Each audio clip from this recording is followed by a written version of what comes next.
You can't Oh. supplement your way out of bad habits. And so it was in that conversation that it became very real for me. I was telling him a story based on my experience, but then the framework started to come together. And what first came to me was biohacking starts with no. Don't take lion's mane if you're eating at McDonald's. You're erasing all the benefit you're going to get from the supplement the next bite you take. And your body doesn't need that kind of seesaw activity. Midlife your way, that's mature allure.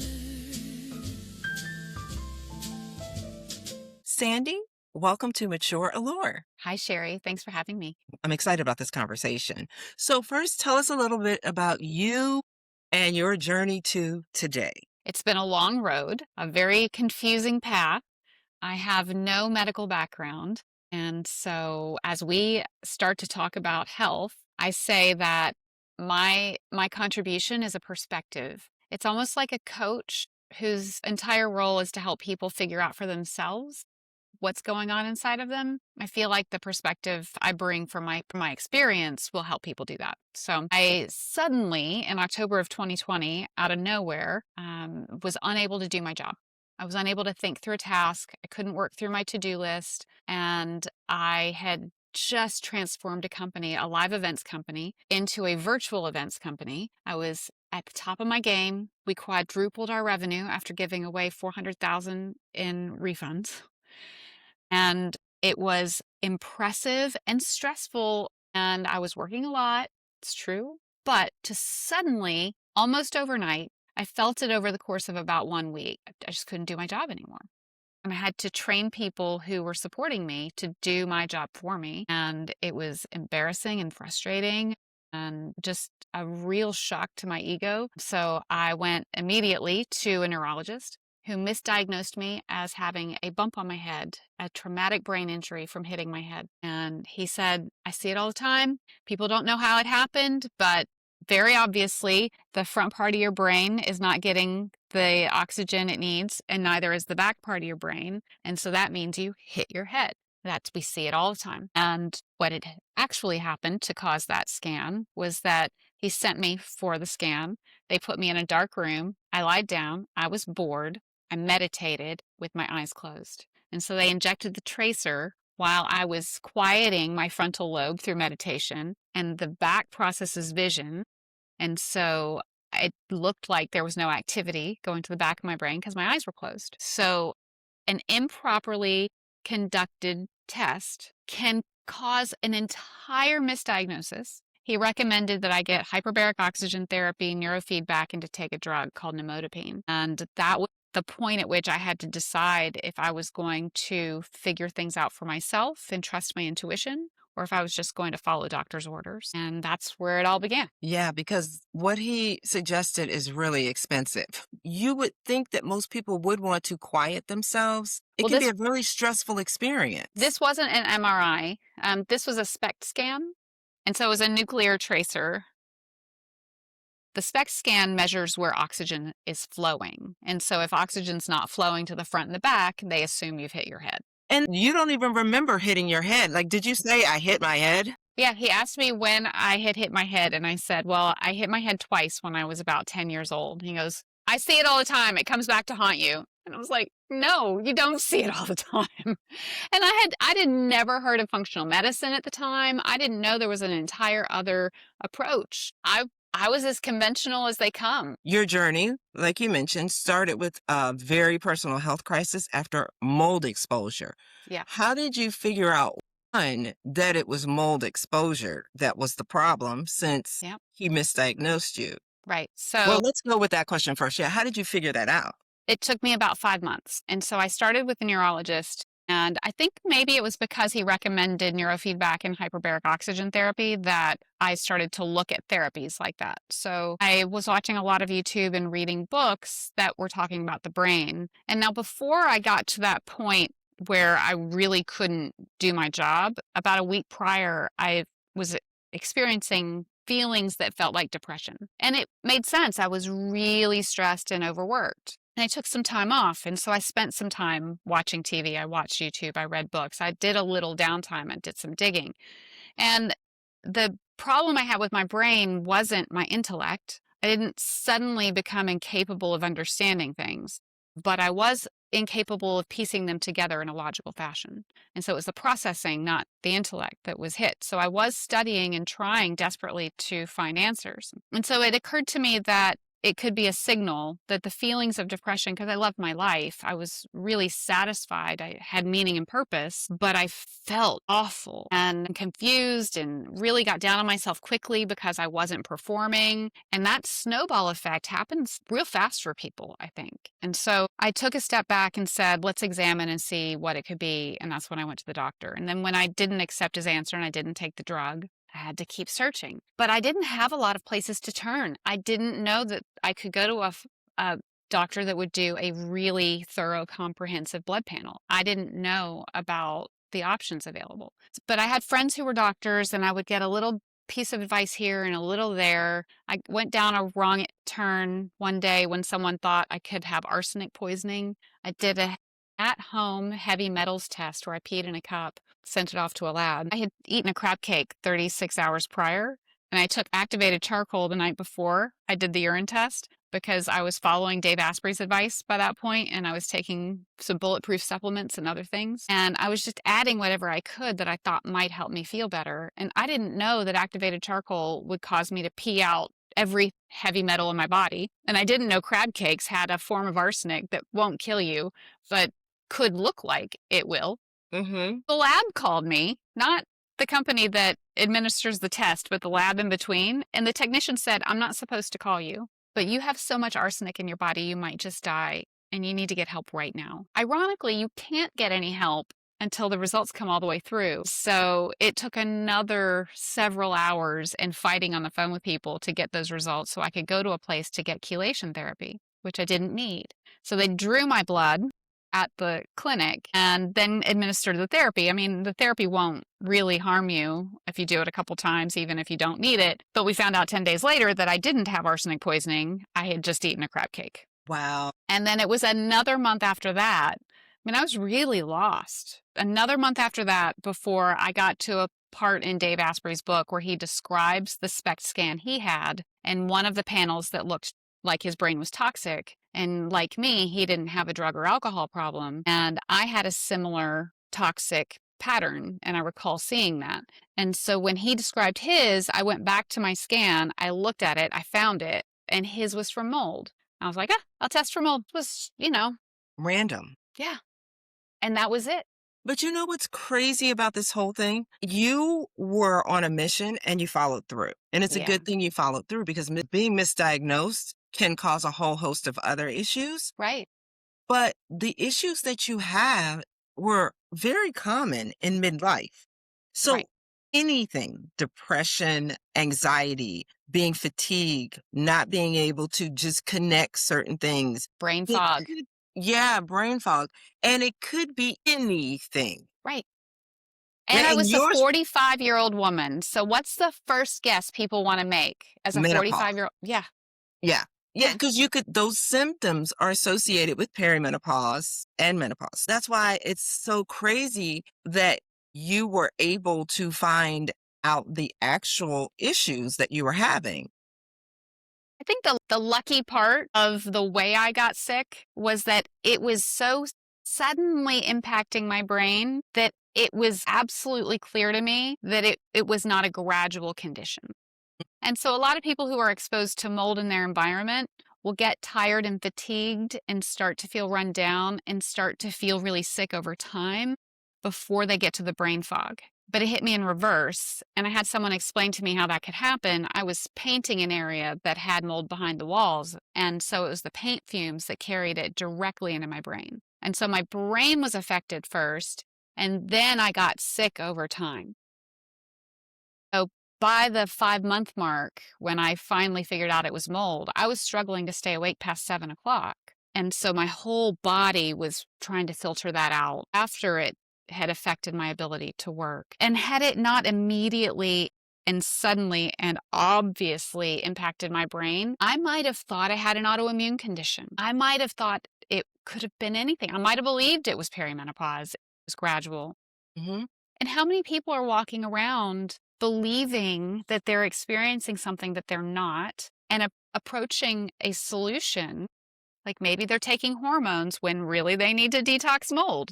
Who knows what the situation is? But we can't just take symptoms. I like to call them signals. Mm-hmm. We can't take signals that the body's sending. A hot flash is not a disease symptom. A hot flash is a signal that something got the temperature regulation out of whack. And it's not a deficiency. It's, hey, pay attention to me. Hey, you just did something. I don't want you to do that again. That's the body trying to send us a message. Mm-hmm. And so I get hot flashes when I get a spike in stress, or I drink a glass of wine, or I eat too much sugar. And the body's like, no, no, no, no, we don't do that anymore. Yeah. I'll tell you what's going on. Oh, you're sweating? Okay, you'll listen to me next time. Right? Like it tries to get our attention. And we attribute too many things to be an unavoidable new reality based on a diagnosis. I love that your philosophy is biohacking starts with no. And it's kind of like what you're talking about, pulling things away. No, don't do this. That is counterintuitive Mhm. in a world that tells us to keep adding more. Like you were saying, you're adding vitamins, supplements, all of these things. Right? What are we saying no to, and why is that so powerful, especially for women over 40? I think that women are basically superheroes, and that estrogen is our cape.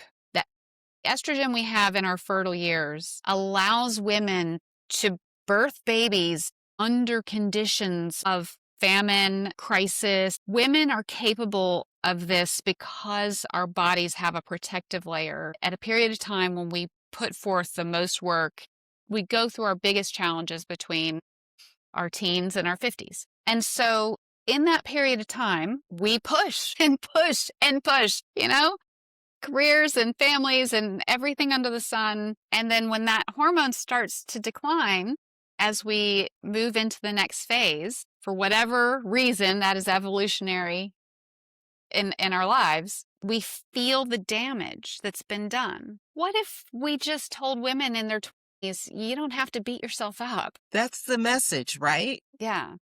And that's why, even with Mature Allure, I say that it's for women over 40, but it's really for women under 40, like 30, I would say 30 plus, Yeah. because to kind of look out for what's coming. There are things that are coming, and you really don't think about them when you're younger because they're not necessarily happening. You can't feel it. No, exactly. You can't feel that missed night of sleep. Yeah. Your body's going to handle that for you. It's Mhm. fine. You go, girl. You just keep going. You got this. That's what estrogen says. You've got this. Keep pushing. It's fine. And then it starts to taper off. And Mhm. it's like, hot flash. No, Would you please not push so hard next time? I really don't want to do that. you have something called an EDGE framework, I and do. EDGE stands for eliminate, decode, gain, execute. Yes. So can you kind of break that down for us? Why eliminate first? And what are some of the most common things women need to remove before they can truly heal? Well, it started with a conversation I had with my cousin Brian. Good old boy. We're both from Kentucky. And he called me out of nowhere and said, Sandy, what do you think about lion's mane? And I said, Brian, where did you even hear about lion's mane? And for those who don't know, it's a functional mushroom that can help with clarity and reduce brain fog. It's got a lot of really wonderful properties, and I take it occasionally, not regularly, but occasionally. And he said, well, I heard that it can help with brain fog, and I'm having some brain fog. And I said, Brian, I think you should stop eating at McDonald's. And he was like, what? And I was like, yeah, it's really more about what you stop than what you add. You can't lion's mane your way out of a Happy Meal. You can't supplement your way out of bad habits. And so it was in that conversation that it became very real for me. I was telling him a story based on my experience, but then the framework started to come together. And what first came to me was biohacking starts with no. Don't take lion's mane if you're eating at McDonald's. You're erasing all the benefit you're going to get from the supplement the next bite you take. And your body doesn't need that kind of seesaw activity. Over time, I thought, gosh, because I was talking to people on podcasts. My first book is Biohacking Starts with No, and it's just a rant about everything assaulting our bodies. And it wasn't very helpful. It was cathartic for me, but not super helpful for other people. But the EDGE framework helps me communicate what I mean in that we have an optimization problem. I ran an event for 2 years in Miami called Biohacker Expo, brought a bunch of exhibitors together and attendees, clinicians. And I'm on the stage at the event saying, there's a lot of stuff in the other room you can add, but you really need to start with what you stop. You need to figure out what's harming you. And so I was there kind of undermining my own I purpose. I was felt a going to say little that.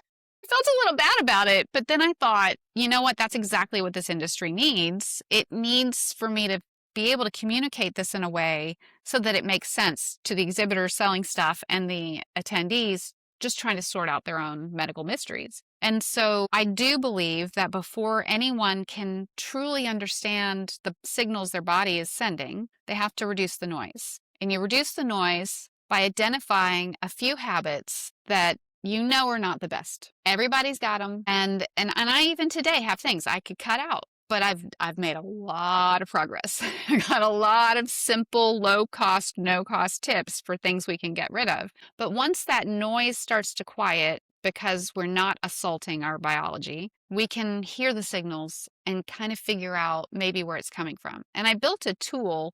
It's called Decoder. And I used AI to emphasize the natural intelligence of the body. So if you say I'm having a hot flash, it will ask you questions to get at the root of what might be contributing to your hot flashes. Not generic advice, but really personal, none of it saved, really personal, back and forth. What is your body trying to tell you based on this? And then there are some optimization techniques that can help anyone, but it's really not about starting there. Because again, while I love to hum as a way to boost nitric oxide production, if I'm eating at McDonald's, it's not going to really do anything for me. Mm. And so I want the real benefit of enhanced blood flow and enhanced circulation and lower blood pressure. And I have to clear a path before I can bring in vitality. And how many people over 40 just don't feel like they're thriving anymore? Yeah. And that's a shame because we're told it's a function of aging and it's not. It's Yeah. not aging. That's not it at all, which is why it belongs in longevity science or longevity medicine. Mm-hmm. Because what we're here to say in this industry is you don't have to feel this way. That's just somebody taking the easy way out, trying to offer you a pill or are not even permitted to give you a real solution. The insurance companies don't allow doctors to test for the things that a longevity practitioner will test for. Yeah. And so I want people to know they can feel better. So then let me ask you about your tool that you developed. Is it on your website? How can people get to your tool? Yeah, it's on either website. It's linked from both. It's the decoder. It's BioEdge Decoder. You can find it at bioedgedecoder.com or at bioedgelongevity.com, either one. Also, your book. It's called, we mentioned it earlier, Biological Edge, A Practical Guide to Longevity. Do you want to tell us a little bit about that too? Yeah, that's where I kind of weave my story in with my exploration of basically this conversation. How I have come to see the assaults on our biology. We talk about the chemical assaults, the screens, just like touch on the food a little bit. I try not to harp on food. People are tired of hearing about what they should and shouldn't eat, but sugar is harmful. And we can do anything in small doses. We can jump in a tub of ice in small doses, but we can't stay there all day. Yeah. I'm not here to preach and I'm not here to judge and I'm not here to tell anyone one diet over another, but let's look at what can trigger the body, what can inflame the body. And then I walk people through, I think I spend more time on what it means to decode. And when I shared that with my uncle, that chapter, he said his dad, my grandfather, had heart disease and bone problems and all of these things. And he had prostate cancer. And my uncle was told his whole life, you're going to get these things because your dad had them. And he always sensed that there was another way, but didn't have the language for it, didn't know how to ask for it, didn't know how to explore it, didn't know how to believe in himself. One of the things that I think is the hardest to overcome is the label. Every time we see a new doctor, they ask for our family medical history. And so if my mom had heart disease, then they say I'm likely to get heart disease. But they didn't ask what my mom ate versus what I ate. Hmm. They didn't ask about how often she moved or what her lifestyle was like. They don't ask any of that. And then we get these ideas in our head that we're going to get what our family got. And we might, because they taught us how to eat and how to live. But if we're taking initiative to live in a different way, we might just not experience those things. Exactly. Yeah. We're talking about this. So many women in midlife feel like their bodies are betraying them. Like you said, you say symptoms are actually signals. How can we begin to trust our bodies again and decode I love that what they're question. actually giving out, what those signals are actually telling us? A friend of mine that I walked the dog with in the morning said to me after she read my book, she said that that reframe was something she's 77. She never considered it. And so she tested herself that night before bed. She wakes up every morning with hip pain, and she had had hip surgery a year ago. And she said, you know what? For the first time ever, I considered that that pain might not be a function of my new reality, but might be a signal. And I changed the nature of my pillow. She swapped it for a different pillow that she was holding between her knees. And so she went with a thinner pillow, and she woke up without pain. And it's little things like that. When I get a little SI joint pain from time to time, and when that comes in, that's a signal that my hips are out of balance. Hmm. I'm not achy because I'm old. My hips need to be put back in place. I need a massage or I need to go to the chiropractor. That's Yeah. a good signal. Instead of looking at ourselves like we're broken, imagine the number of processes that the body's doing, and it's billions every second. No one has ever put into language what the body is capable of doing on its own. It's smarter than all of us. And so if we treat it like it's the most intelligent being as its own intelligent form, sending us signals, see, the brain gets confused. The brain wants to label and it wants to be efficient. It wants the simplest, fastest answer possible because the brain hates uncertainty more than almost anything else. And so if we don't tell the brain to shut up and listen a little longer, it's going to come up with a quick answer. And if we just give it a beat, just a couple minutes maybe, like, is that really what I'm grasping at? I do that sometimes when I'm upset. So I could be sobbing and my partner's like, are you okay? You want to talk about it? What do you need? And sometimes I say, you know what? If I entertain what's racing through my head right now, I might leap to a conclusion that's unfair to me and you. And at this moment, I just need to shed the stress in my body through tears. Yeah. It's an emotional response. And Right. like you said, give it a beat because people always say feelings aren't facts. Yeah. That's what it is. And so just giving the brain a rest. And I probably learned that because my brain was not processing appropriately for a while. I know what it feels like to not have labels. Because as an analytical, highly driven person, I was great at spreadsheets and tasks and organizing, and that part of the brain wants to put everything in a box and make it happen. But when I couldn't assign labels, I couldn't define things, one of the most beautiful things that happened in my life was that I lost judgment over people. And so people who I thought were one way or another, I now saw as this whole possible universe. Even people who do horrible things, I would go to, I wonder what their life was like instead of judging them. And it's not because it was any sort of better way of being. The part of my brain that was quick to judge just was quiet. And I was in the present moment, observing without judgment, where we try to get to that place, but it's hard Yeah. because the other part of the brain is just a lot more practiced. And I Yeah. think that's probably what hurt my marriage most, was because it's hard to run a company if you're not really decisive, if you're not making judgment calls. I had my brother pick my car for me. I had to Mm. get a new car at that time, and I couldn't make a decision. Truth be told, I probably really wanted a Jeep and thought I shouldn't get it. But he told me the Did he, best car was a Subaru, and I bought a Subaru. I was gonna say, did you pick the Jeep? I did But I not. guess I got not. one later. I have a Jeep now, Always go with what you really want. but I couldn't decide on it. Wow. That's such an interesting thing to have happened because I've never heard of it, probably because people don't talk about it. Mm. You know, it might be something Like, we're having this conversation right now. How many women listening actually have gone through or even are going through what you're going through now for various reasons? Other things in their lives could be impacting them and causing signals, Right. like you said. So this is a good conversation to have.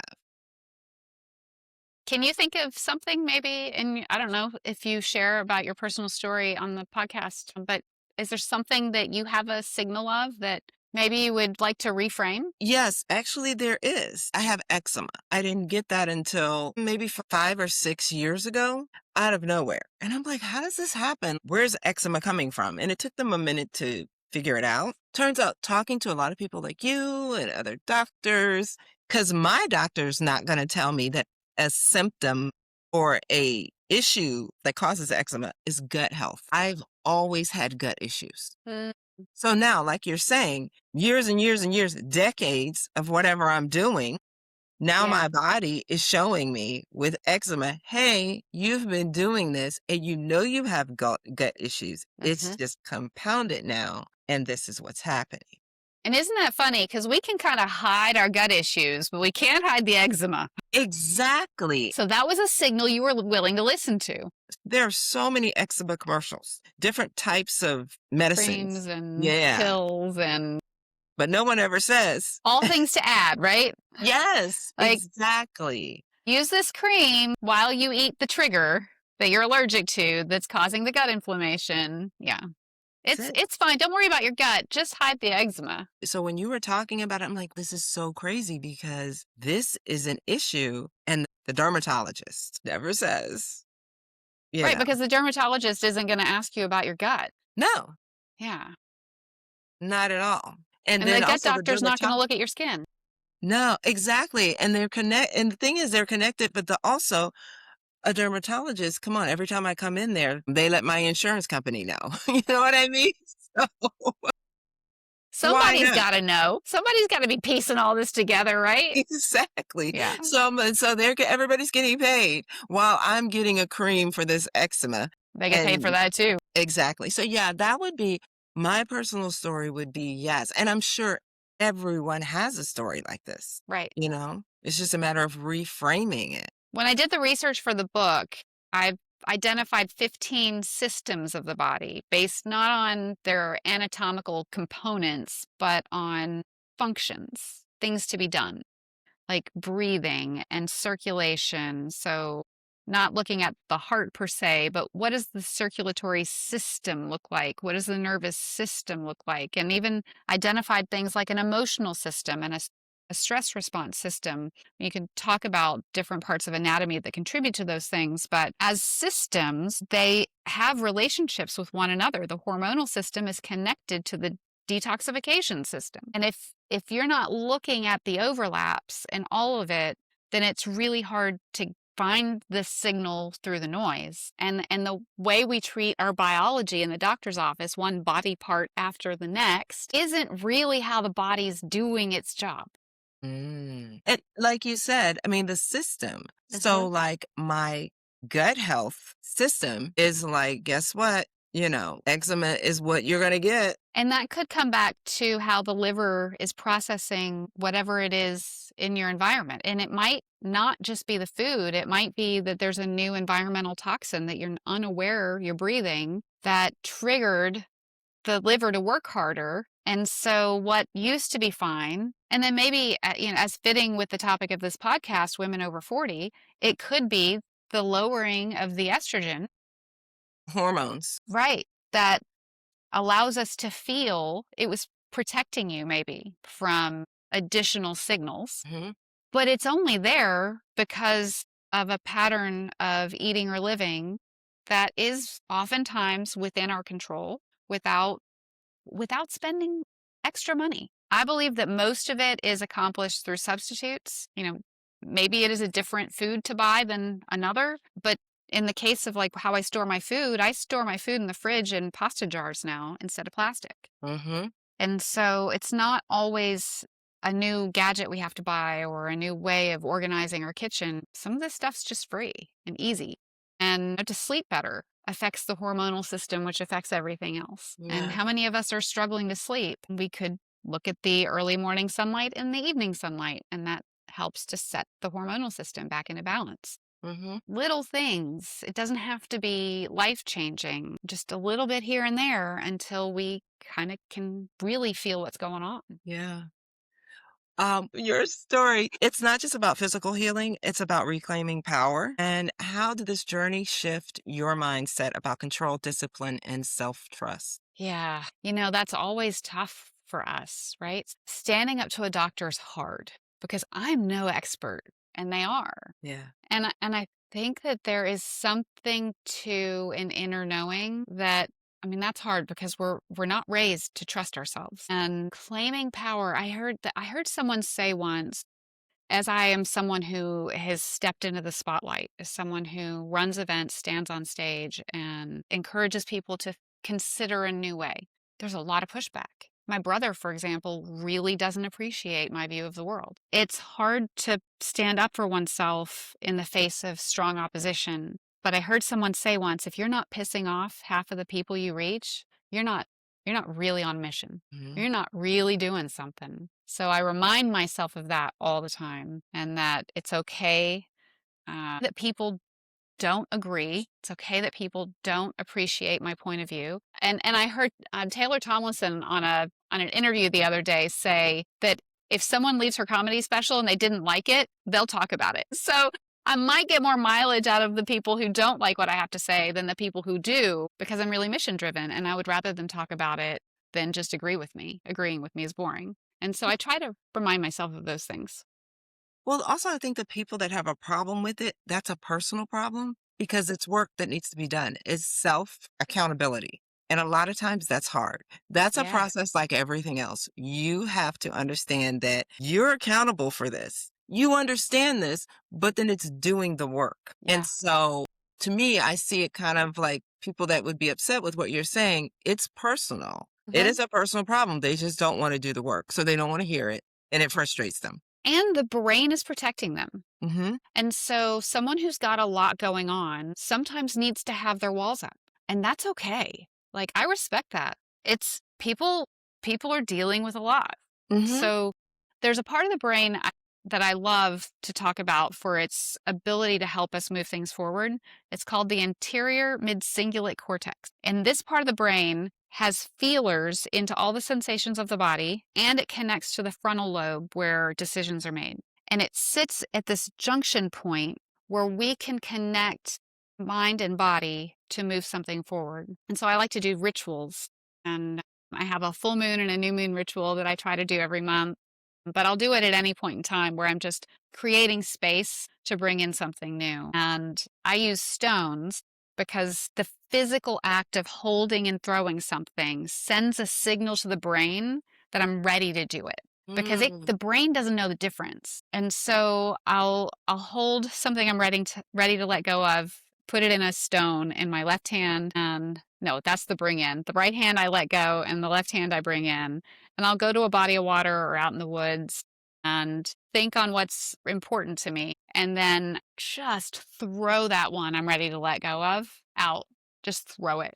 That physical act of throwing is what helps me get over what I'm not quite ready to do. And I've stood at the water's edge of the ocean with several stones in my pocket and gone, nope, that didn't take. Threw another one. I did it 3 times one night when I was like, okay, maybe we're there.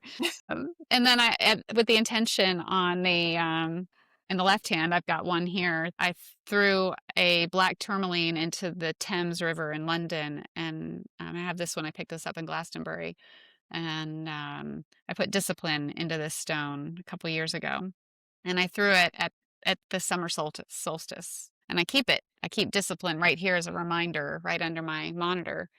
And I have stones all over my house. Mhm. I'm starting to forget what I'm supposed to be reminded of, but I think it doesn't exactly matter that I remember every single one and every intention I meant to bring in. But it's hard to connect mind and body sometimes. It's hard to move things forward that we want. Many of our listeners are balancing careers, caregiving, stress. You've shared that stress alone can be devastating to the body. How does stress fit into your framework? And what's one realistic way women can start addressing it? That's so hard because the story I want to tell on that is about my mom. And I was driving her to the clinic where she was getting hyperbaric oxygen therapy after a stroke. On the way there, she said, "Stress can kill you." And I said, "Yeah, I know." She goes, "No, it can really kill you." I said, "Yes, Mom, I know." She goes, "No, I mean it. It can kill you." This is 3 weeks after a stroke. And I said, "Yes, Mom, high stress can cause a heart attack or stroke." And she said, "I really wish I'd known." And I don't know if brain injuries are just good for the women in my family, but she doesn't really get bothered by my dad anymore. My dad didn't change, but he changed a little. He was very helpful, but she really changed. Mel Robbins, her book, Let Them, came out at about the same time. And we had a conversation one night. She was like outlining what was annoying her about him. And I said, let him, let him, let him, let him, let him. So we say let him all the time now. Yeah. Mhm. And a couple months ago said she's able to drive, but she doesn't like to. And she said, "Yeah, he takes me to Whole Foods now still." I was like, "Even though you could drive yourself?" She goes, "Yeah, it's fine." And I was like, "You walk around the grocery with him and he looks at every price and every ingredient all through the store?" She goes, "Yeah, it's fine." What? So can you imagine a year ago if I had said to you, a year from now, you're going to willingly, voluntarily go to Whole Foods every Sunday with dad? She's like, "No, I would have never believed you." That's the crazy thing. I think for a lot of women, we are told you've got to take it on, you've got to be in charge of it, it's got to be perfect, things have to be done a specific way. And so, in order for them to be perfect, we take that on. And We with do. our husbands and partners, spouses, we want that perfect, we want it right. Right, right. Like she finally gets it. It took facing death to get it, but now she gets it. It's not worth dying over. It's not worth dying over. Yeah.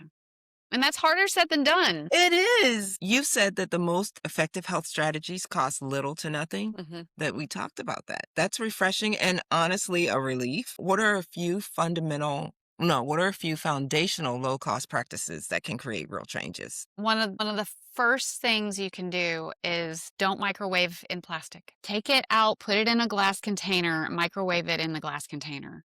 Really work towards minimizing the plastic, especially heated plastic. So that includes takeout. No more takeout. Can you imagine how your health might improve if you just never had takeout again? I used to eat it Yeah. all the time. It comes in the black plastic containers. They say the black plastic is more recycled and has more microplastics in it. And so it's possibly more harmful. They're probably all equally harmful, but they're just targeting that. So instead of putting it in a Ziploc bag, now this does cost a little money, but you can buy reusable silicone bags on Amazon very cheaply. So I have silicone bags that if I want to put something in a storage bag in the refrigerator, I put it in the silicone instead. And it's a simple substitute. And I already mentioned the pasta jars, so I use those instead of any sort of plastic Tupperware. That's simple. Now, the other thing that I really love to do is I love to hum because the nitric oxide, especially if you get a really nice nasally hum, the nitric oxide is produced more through the nasal cavity than anywhere else. So that means we want to do nose breathing and not mouth breathing. So for somebody, that might mean finding a way to clear the sinuses, probably best through sorting out what's causing them to be inflamed in the first place than just going to the Flonase. But calming the sinuses down, a little mouth tape at night to keep and they make special mouth tape. I don't know what's in that, so I'm not ready to endorse mouth tape, but if we breathe through our nose, we have better heart health. And then if we hum with a nasally hum, we have better heart health. And it brings our heart into coherence with our brain at the same time. I don't know how this magic works, but there's an electromagnetic field around our heart and our brain, and they talk to each other. And there's a breathing technique you can use to balance it, but my head gets in the way of that. I have to make a sound to get my head out of the way. So if I or just hum, breathe in 5 seconds and hum out for 5 seconds, I do it while I'm driving. I do it before meetings. I do it just to kind of get my body into balance. And that we're not just tissue and fluid and bone. We have electricity flowing through us and our thoughts are electric. And so if we can bring that into order, that helps too. And so that doesn't cost anything. A low cost thing would be a water filter, an air filter. In terms of adding supplements, there are biohackers taking 60 supplements a day. They're just canceling things out in their Yeah. own stack. Figure out what the body needs. My dad needed iron. He knew it from his blood work. But the one recommended by the doctor wasn't found to work, so we found him one that worked. And then he found out it didn't really work well unless he took a whole mineral stack. And so he takes a multi-mineral chelated and a chelated iron. And so at 77, after 2 years of anemia, and he doesn't have anemia anymore. He got it, so and he's very cheap, as we've established, looks at all the prices. He's willing to pay for the iron and the multi-mineral that his body needs. And now he feels better. He has more energy at 77 than he had at 75 because he figured out what his own body needed. And I think Yeah. that matters. That helps. There's a lot of pressure on women in midlife to optimize everything, our bodies, our time, our productivity. How do we pursue longevity without falling into perfectionism or burnout? So I'm there, right? Like, this is my everyday. 51 and into all this stuff, but I'm a real woman and I have skinny little arms. I don't know if you can see them.